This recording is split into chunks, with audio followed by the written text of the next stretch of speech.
Okay, it might be time for John Roberts to leave the Supreme Court. John, you've had a run. You've led the court through some very interesting times. You've made some questionable decisions, but on balance, you've been pretty good on free speech. This decision is the opposite of that. And in light of everything, I think it's time maybe we part ways.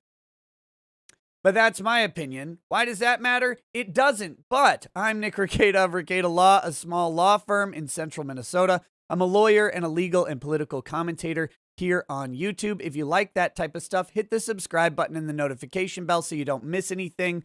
Today we're talking about John Roberts in this recent First Amendment case being the sole dissenting voice. An 8-1 ruling from the court, with the one being an absolute lunatic. But it also goes to show where John Roberts is headed, and it is not in a place that is respecting the rights of the individual. And that is the only type of justice that I want on the Supreme Court. One who recognizes that our rights, your rights, my rights, the rights of the people around us individually form the foundation of the United States. And recognizing and respecting those rights has been critical to keeping the nation running for 250 years. That's the point of the Constitution. And if we don't have a Chief Justice who understands and recognizes that, maybe it's time to get a new Chief Justice.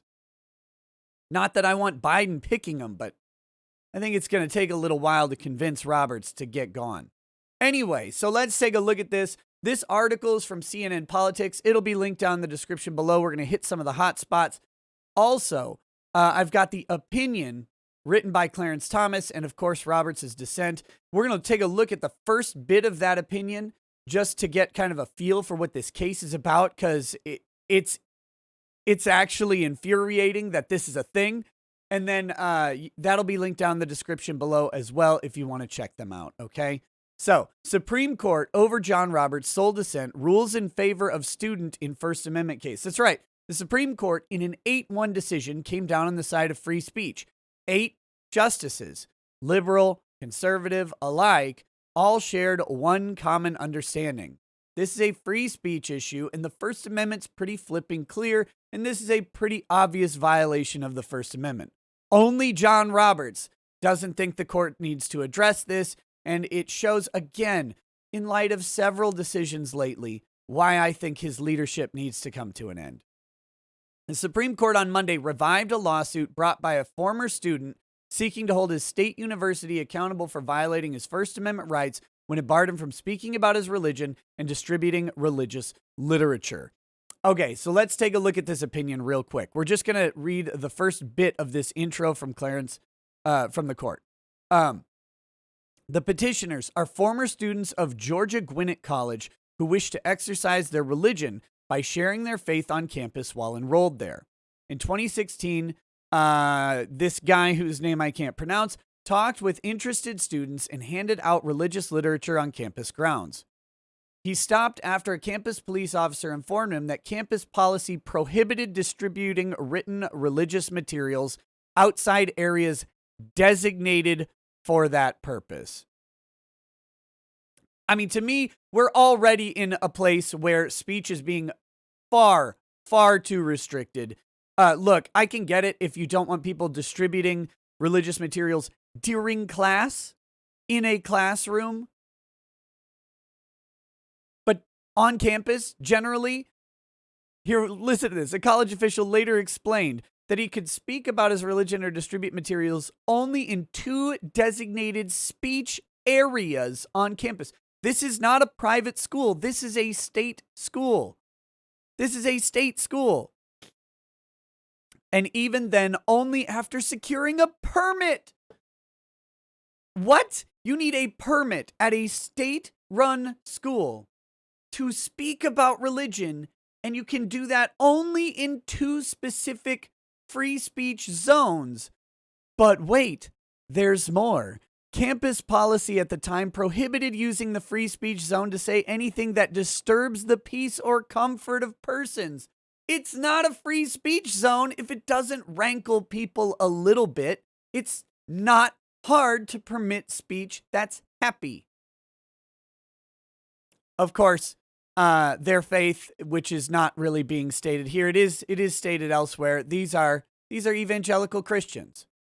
This isn't some crazy out there fringe group of people. It's not like Westboro Baptists screaming about who God hates and all that stuff. It's evangelical Christians handing out literature, talking about their religion. And they're relegated to free speech zones. And then in those zones, they're not allowed to say anything that might make someone uncomfortable. Are we kidding yet? This is where speech is in America right now. This is where it is. And this is where people, they think that that's freedom. It blows my mind every time. I'm sorry, I'm ranting about this a little too much. So Justice Clarence Thomas, writing for an 8-1 majority, allowed the lawsuit to continue even though the student, who has since graduated, was only asking for $1 in damages, and the school's policy has changed. Well, of course it has, right? It's amazing. These institutions infringe on rights, and then once they get sued, they change the policy and say, oh, well, we didn't, it's not going to happen again. Of course, what's going to happen is a little bit of time will pass, they'll re-implement the policy, and it'll be back. And then they'll change the policy again. And then, oh, well, that's a new school board or whatever. A new governing body came in, and they just implemented that. We've removed it again. It's not going to happen again. And then a year's going to pass. Same thing's going to happen.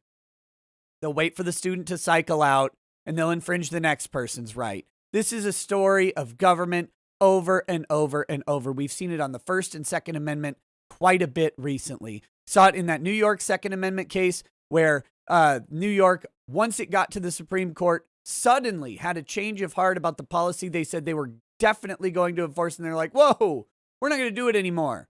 And of course, the Supreme Court, including John Roberts, decided not to hear the case. This is the problem with Roberts. Moving on, Thomas wrote that it was undisputed that the rights were violated and that he could proceed with the case even though he's only seeking nominal damages. Chief Justice John Roberts, in an unusual lone dissent, said he thought the dispute was now moot. Roberts stressed that the student had graduated and the challenge restrictions no longer exist. Quote, if nominal damages can preserve a live controversy, then federal courts will be required to give advisory opinions whenever a plaintiff tacks on a request for $1. So the idea about nominal damages is that this guy didn't suffer any economic harm. He didn't lose any money. He didn't lose any property. What he lost was far more important in some ways. It was his right to speak about his religion, something guaranteed in the First Amendment. And Roberts is like, I don't know how we're supposed to protect this. I don't know how the court's supposed to protect someone's First Amendment right. I mean, he didn't lose a laptop that we can reimburse him for. He just lost his right to speak about his religion. Where's that even protected, bro? This man is an embarrassment to being a Chief Justice. So some of the other issues that are here are expressed by some of these analysts, and let's take a look at them. I think the most important thing about today's ruling is what it did not hold. For decades, civil litigants and especially civil rights plaintiffs have relied on the notion that alleging minimal damages is a sufficient way to get into court for claims of legal violations that may not have caused quantifiable economic injuries. I mean, this has been in place forever. And Roberts is like, nah, we don't want to do this. We want to get rid of civil rights claims that don't amount to actual economic injury. Do you understand how ridiculous that is? Let's say you're a black person and you want to go in and buy a sandwich. Well, you're not suffering economic injury if you don't get to go in the store to buy a sandwich because you're black. But your civil rights have been violated. Let's say you're a Christian who wants to stand on a street corner, right?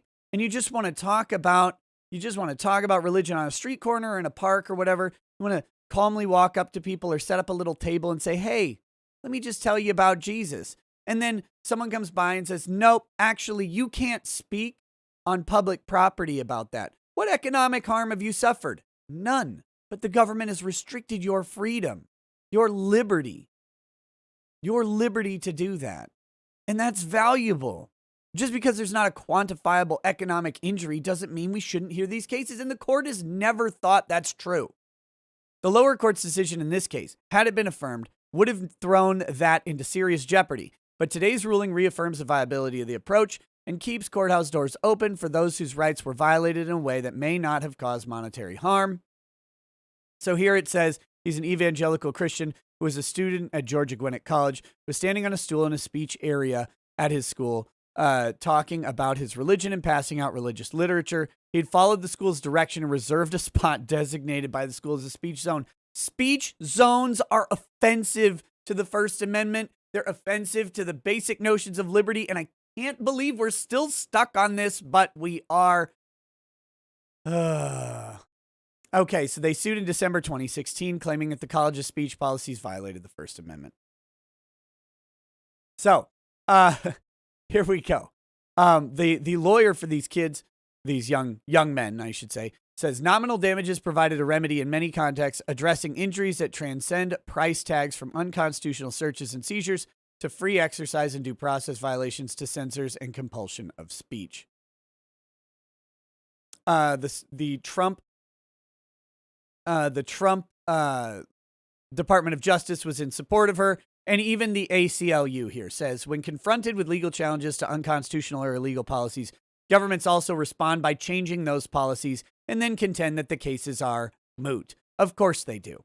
And it's amazing how they always seem to come back. Those issues always seem to crop back up, even though they're moot and would never happen again.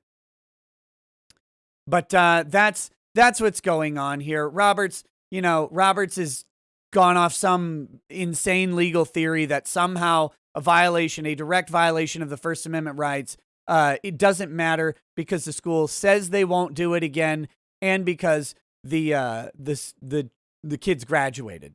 That's it. Those are the two things. It says, well, the school says they won't do it again.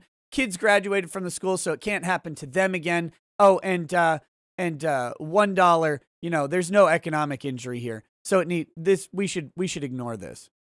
All the other 8 justices weren't having it in a rare display of, it's not that rare, but it seems like it these days, of cross partisan appointees on the court have agreed, except for John Roberts. And look, if you're not going to stand up for speech issues, you need to be done. You need to be done. And we have to start this now because it's going to take several years for him to realize that he's no longer entitled to the keys. Thanks, guys. Talk to you soon. Peace. Peace.